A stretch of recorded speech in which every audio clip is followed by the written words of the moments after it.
The news summary for this Friday, 25th of August. Good evening. An 84-year-old woman died in a fire last night in her home at Onspoules Bleu in the Belazar district. The police say that according to the information they received, the woman who lived alone suffered from a certain handicap and could not walk.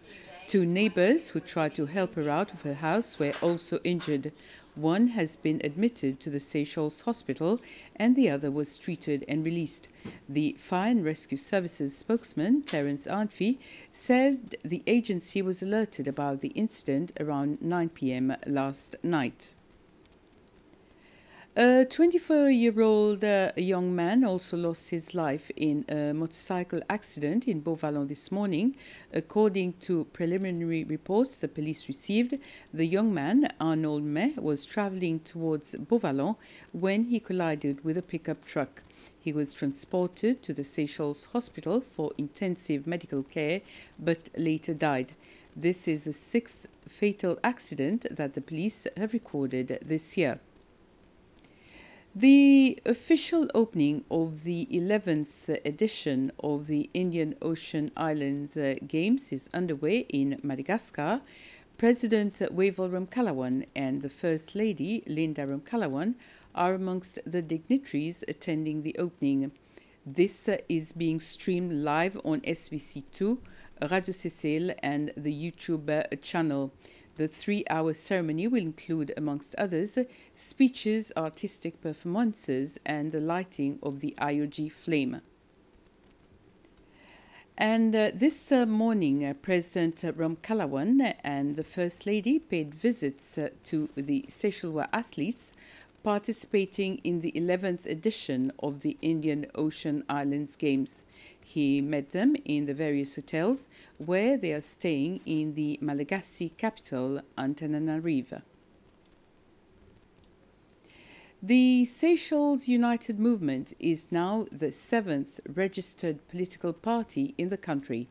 This morning, the Electoral Commission held a registration ceremony as required by the Political Parties Act. The chairman of the Electoral Commission, Danny Luca, congratulated the party as he said it embarks on a journey towards the promotion of democracy. The Seychelles United Party is led by Marco Francis. The Court of Appeal has maintained the life sentence on Ryan Underwood and Steffi Robert for the murder of Hubert Motte last year. The panel ruled that all the legal requirements were respected when Underwood was found guilty of murder and Robert guilty for aiding and abetting to murder. As for Eric Léon, who was found guilty of money laundering together with two accomplices after they had transferred 800,000 rupees to Iran via Dubai, he was sentenced to 4 years imprisonment and a fine of 370,000 rupees. His appeal was dismissed and the fine has gone up to 380,000 rupees plus other conditions for payments or a stronger sentence. The Court of Appeal President, Judge Antoni Fernando, has again expressed satisfaction that nowadays a criminal appeal is disposed of within a period of 6 to 9 months. He made this statement at the conclusion of the April session. He has called on lawyers to give their total cooperation to achieve this objective and to help in the revision of the Court of Appeal rules. I'm happy to state, as I did state at the conclusion of the 2023 April session, that in respect of criminal appeals, we have gone back to the good old days of the past, where a criminal appeal is disposed of within a period of 6 to 9 months of filing. It is the wish of all of us justices of appeal to dispose of civil appeals within the same time frame. We must be alive to the fact that it is the wish of every litigant to see a finality to their cases, whatever the outcome of their cases may be. Some win, some lose. But I believe they all prefer not to enter the portals of these courts over and over again, or wait in anguish not knowing what the outcome of their appeals would be. Once again, we need the total cooperation of the members of the bar to achieve this objective.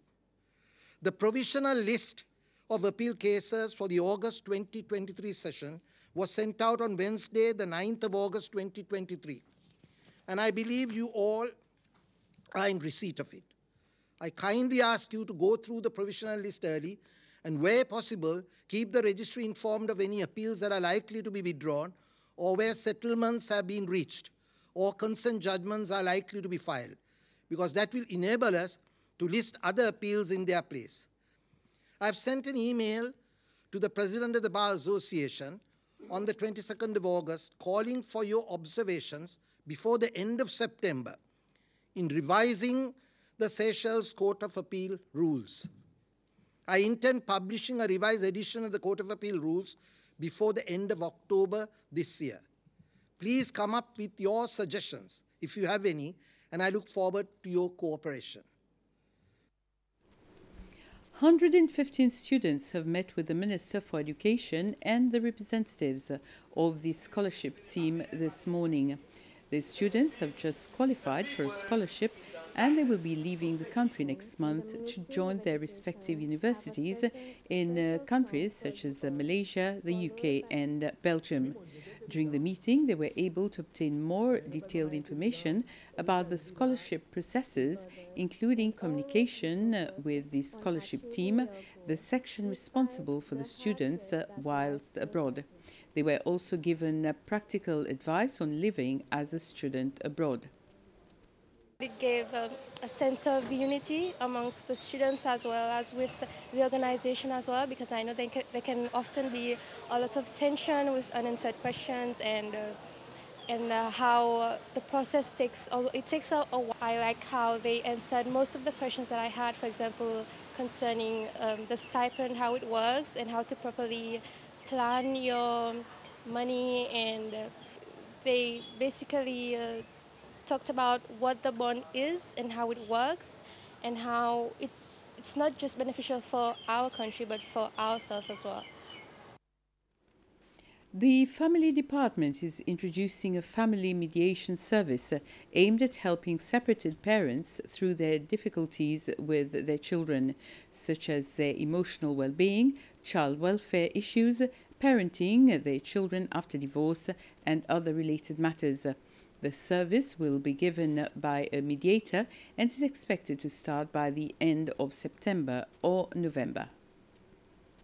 We saw a sudden rise in fathers who were seeking out help for counseling, and what we found in common amongst the fathers was that all of them had separated from their child's mother. They were paying alimony, but yet they were not having access to their children. And regardless of them reaching out and letting tribunal know that the mothers are not allowing them to see their kids, apparently nothing was being done. That's what they voiced out. The fact that we had so many of them coming in, we wanted to find out why. So we gathered all entities who were involved. For example, NCC, they sometimes come in when there's counseling of children. Social services, they come in when there's an investigation that needs to be done, maybe to assess the place, if it's feasible for the child or safe for the child. And we sort of found out to find out a bit what everyone does. So from there, we picked up that there was a loophole whereby though each entity were doing their own, serving their own purpose, there was a gray area which did not address the psychological aspect of separation. So that's where the idea behind the mediation service came about. So principally, this is what it's going to do. It's going to bridge the gap between what the other entities do not address. And the Seychelles Island Foundation, the SIF, has organized a session for children to learn how to weave dried vacua leaves to be used in accessories. Other activities the SIF has organized for these children during their school holidays is to learn what kinds of foods that grow around them and what they can be used for. These activities are a week-long one with 3 different groups. Fond Ferdinand's manager, Kenneth Pointe, says the aim of having such activities at Fond Ferdinand is to teach the children the difference between Fond Ferdinand and the Vallée de Mai.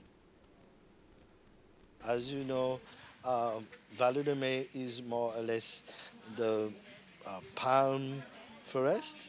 Here at Fond Ferdinand, being also an SIF site, we have the orchard where we have a lot of fruits, and trees like bamboo, raffia, and the famous vacua marron, which is used mainly by artisans to produce a variety of products.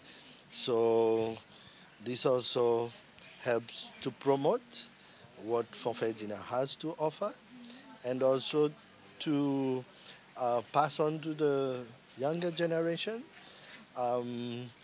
this art. And with this, we come to the end of this news summary. Have a very pleasant evening.